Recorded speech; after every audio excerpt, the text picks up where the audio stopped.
Atualmente, no cinema de horror, está em alta a ideia de associar temáticas infantis a filmes de qualidade questionável ou a verdadeiras atrocidades audiovisuais. Mas bem antes de tudo isso ser moda, lá em 2003, para ser mais exato, foi lançado No Cair da Noite, um longa de terror sobrenatural que traz a Fada do Dente como grande vilã. Dirigido por Jonathan Liebesman, o responsável pela prequel do remake de O Massacre da Serra Elétrica, o filme alcançou um certo status em meio aos fãs do gênero, principalmente para aqueles que acabaram aterrorizados no início do século. Mas antes de eu continuar, peço que deixe o seu like, se inscreva no canal e clique no sininho para receber os próximos vídeos. Agora, sem mais delongas, vamos para a história.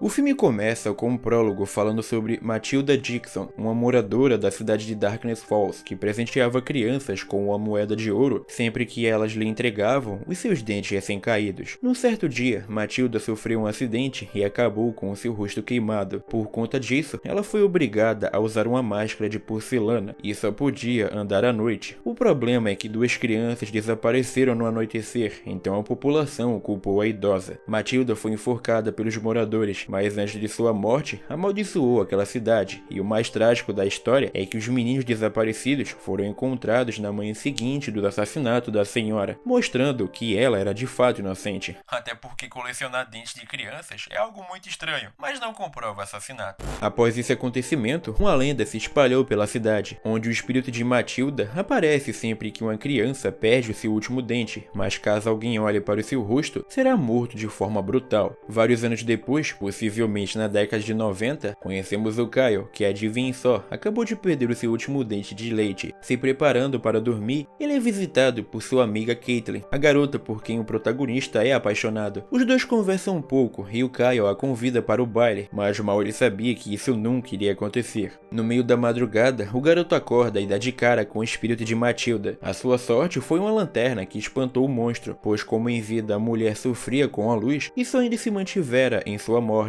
Então a assombração não pode aparecer na claridade. A mãe do Kyle acorda e o encontra no banheiro com as luzes acesas. Ele fala sobre o ocorrido, mas desacreditada, a mulher vai conferir o quarto do seu filho, o que se mostra uma péssima decisão. Não tem que ter medo de nada.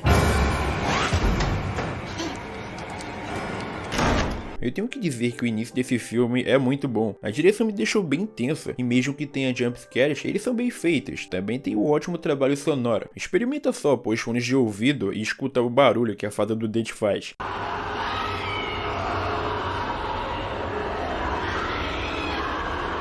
12 anos depois, vemos que o Kyle foi considerado culpado pela morte da sua mãe, passando por várias internações e tratamentos ao longo da sua adolescência. E eu falei que o começo era na década de 90 porque, tecnicamente, o filme deveria se passar em 2002 ou 2003, então tirando 12 anos, seria o início dos anos 90. O problema é que a caracterização do pessoal tá mais para anos 80, e esse cara deveria ter no máximo uns 22 anos. Dá até para argumentar que ele ficou acabado assim por viver à base de remédios e lidar com a insônia.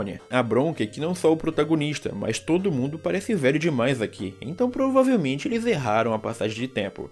No hospital, a Caitlin está prestando cuidados ao seu irmão mais novo, o Michael, que está sofrendo com nictofobia e terrores noturnos, evitando a todo custo a escuridão. Em busca de ajuda, ela entra em contato com o Kyle, que passara pelas mesmas coisas após a morte de sua mãe. Em prol de auxiliar sua antiga paixão, o protagonista volta para Darkness Falls e visita o Michael. Rapidamente, os dois criam uma conexão, e o Kyle percebe que o menino também está sendo assombrado pelo fantasma de Matilda. Durante sua visita à cidade, ele reencontra Larry, o típico ex-amigo talarico. Por insistência do sujeito, os dois vão até um bar, onde o Kyle é confrontado por um dos bêbados do lugar, já que para boa parte da cidade, foi ele quem assassinou a própria mãe. O rapaz sai do ambiente e vai para a frente do estabelecimento, só para ser derrubado ladeira abaixo pelo figurante embriagado. E essa cena é tão exagerada que me fez dar uma gargalhada genuína. Eles vão parar no meio da floresta, onde a Fada do Dente está à espreita no escuro. Em meio à confusão, o Kyle foge, mas o bêbado acaba olhando para o rosto de Matilda, então é morto pela entidade. A chama mais forte a engoliu por completo, libertando sua alma perversa. Lendas de fadas.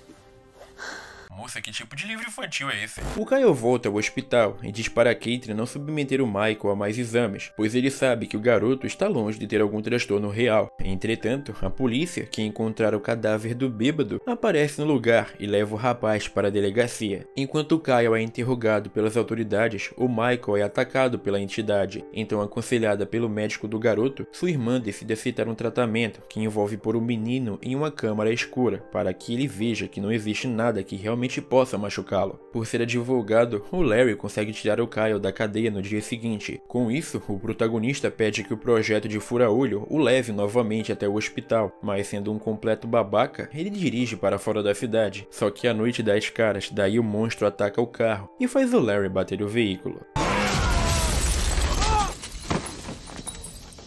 Mesmo com os avisos do Kyle, o hipérbole de gado olha para o rosto de Matilda, então se torna uma vítima da Fada do Dente. Aproveitando o carro do mais novo defunto, o Kyle consegue chegar no hospital a tempo de salvar a vida do Michael. Só que a polícia aparece mais uma vez e prende ele de novo. Porque sim, tipo, o cara não fez literalmente nada, mas tudo bem. Uma coisa que você deve ter percebido no filme é que a história dele é um tanto quanto redundante. O protagonista aparece, a mocinha faz cara de choro, alguma coisa acontece e ele vai preso. Tudo bem repetitivo, e isso não fica apenas na história, as cenas de morte também acabam sendo todas bem parecidas. Nem é pelo fato delas não serem violentas, é mais por não serem criativas. Poxa, é uma Fada do Dente assassina, dava pra fazer coisa melhor com o monstro que eles criaram aqui.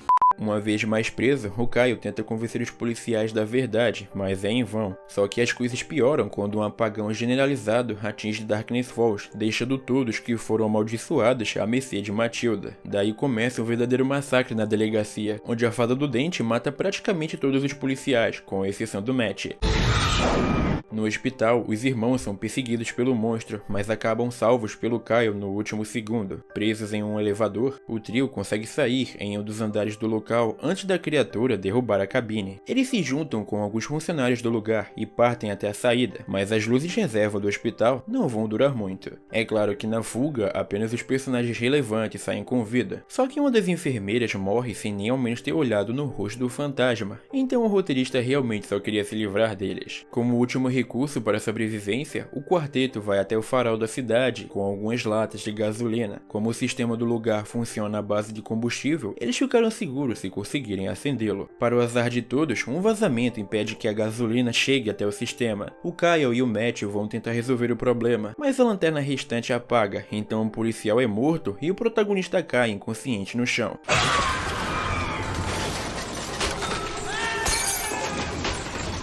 No topo do farol, o Michael e a Caitlin se deparam com a entidade, que tenta pegar a jovem, mas o Kyle, que recobrara a consciência, arremessa uma lanterna de querosene no espírito, o que gera uma pequena chama como fonte de luz. Antes que o fogo apague e a criatura mate os protagonistas, o Michael consegue acionar o interruptor, então o farol é finalmente ligado e a Matilda tem o seu fim.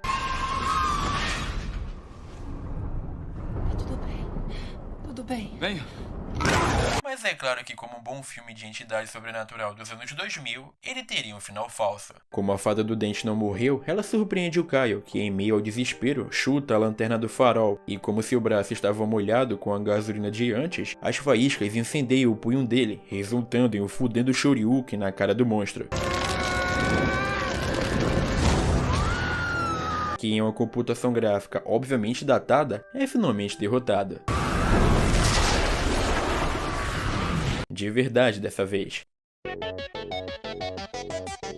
E essa foi a história de No Cair da Noite. Um filme que não é nem um pouco genial ou diferenciado, mas eu estaria mentindo se dissesse que não me diverti bastante com ele. A direção é bem competente no que diz respeito a criar tensão, e o fato da assombração só aparecer no escuro gera uns momentos bem criativos. O problema mesmo é o que eu apontei antes, a estrutura da história é bem repetitiva, o que gera umas situações muito parecidas no decorrer do filme, e mesmo contando com a criatura visualmente interessante e de fato assustadora, o longa tem uma grande dificuldade em fazer cenas de morte variadas. Ainda assim, o trio principal é gostável, e eu curto o fato do protagonista não ser um herói fodão. Ele demonstra medo e receio em vários momentos, o que o torna mais identificável. No geral, esse filme faz parte de uma época do terror que tinha um estilo bem definido, mas conseguiu um traço de originalidade. É só comparar ele com o Lights Out, dá pra ver que teve uma boa inspiração aqui. Então é isso, até o próximo vídeo.